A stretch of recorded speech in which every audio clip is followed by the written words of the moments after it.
విధంగా మళ్ళీ స్ఫురణకు తెచ్చుకునేటటువంటి ప్రయత్నాన్ని గావించుకున్నాము. సరే, మరి రామచంద్రుడు వినయానికి గుర్తు. అయినా అరణ్యవాసం చేసినప్పుడు అరణ్యవాసానికి ముందే అరణ్యానికి వెళ్ళి వచ్చారు. ఎందుకు వెళ్ళారు? విశ్వామిత్రుడు వీరిని తీసుకుని వెళ్ళి యాగ సంరక్షణార్థంగా ఉంచుకోవాలని కోరారు దశరథ మహారాజు. పాపం దశరథ మహారాజు అన్నారట, అయ్యో చిన్న పిల్లలు, కలువ నేత్రాలు కలిగిన వారు, ఇప్పుడు వాళ్ళు వచ్చి ఏమి చేస్తారు అన్నారు. అంటే పగలంతా కలువలు విచ్చుకుంటాయి, సూర్య అస్తమయంలో ముడుచుకుపోతాయి. అలాగే రామలక్ష్మణులు కూడా చిన్న పిల్లలు, పగలంతా కన్నులు విప్పుకొని ఉంటారయ్యా, రాత్రి అయ్యేటప్పటికి పాపం నిద్రిస్తారు. అసలే రాక్షసులకు రాత్రి సమయంలో బలం ఎక్కువగా ఉంటుంది.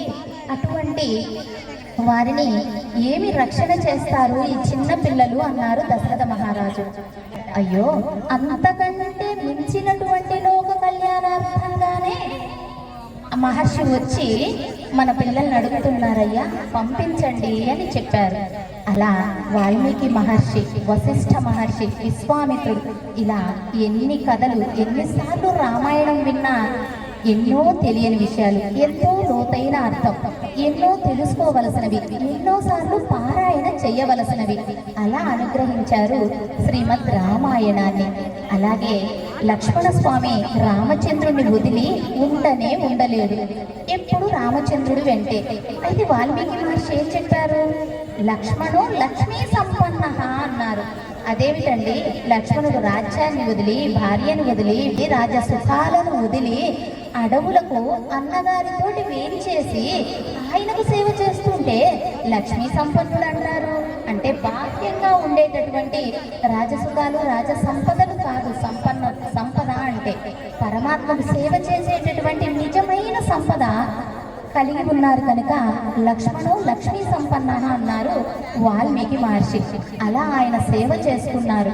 మనమేమి కోరుకోవాలి? స్వామి, లక్ష్మణ స్వామిలాగా మాకు కూడా మీ సేవా భాగ్యాన్ని ఇవ్వమని మనం కోరాలి. బ్రహ్మోత్సవాలలో వెళ్ళగానే మా అమ్మాయికి వివాహం అండి, మా అబ్బాయి చదువైపోయింది, మంచి ఉద్యోగం రావాలి, మేము పెద్ద ఇల్లు కట్టుకోవాలి, ఇలా మనం అష్టోత్తరాలు సేవిస్తూ ఉంటాం కదా. కానీ బ్రహ్మోత్సవాలలో పరమాత్మ ఏది అడుగుతానని అనుగ్రహిస్తారు కనుక ఇక్కడ ఉండేటటువంటి ఇహంలో ఉండేటటువంటి కోరికలను కోరుతున్నాము. మరి పరంలో ఉండేటటువంటి స్థానాన్ని లభింపచేసేటటువంటి మార్గాన్ని కూడా పరమాత్మను కోరుకోవాలి కదా. ఆ విధంగా లక్ష్మణ స్వామిలాగా విడువకుండా ఆయనకు సేవ చేసే భాగ్యాన్ని ఇవ్వమని మనసారా కోరుకుందాం. లక్ష్మణ స్వామి 3 రోజులు మాత్రమే రామచంద్రుని వదిలి ఉన్నాడట. ఆ 3 రోజులు కూడా ఎప్పుడు అంటే రామచంద్రుడు పునర్వసు నక్షత్రం రోజు అవతరించారు, లక్ష్మణ స్వామి అశ్లేష నక్షత్రం రోజు అవతరించారు. అక్కడ 2 రోజులు గ్యాప్ వచ్చింది. అలాగే అవతారం చాలించే సమయంలో కూడా రామచంద్రుడి కంటే ముందుగా ఒకరోజు లక్ష్మణ స్వామి పరంపదానికి వేంచేసి ఆయన పర్యంకాసనంగా తయారైన తరువాత రామచంద్రుడు వేంచేశారు. ఈ విధంగా స్వామిని వదిలి 3 రోజులు మాత్రమే ఉండగలిగారట.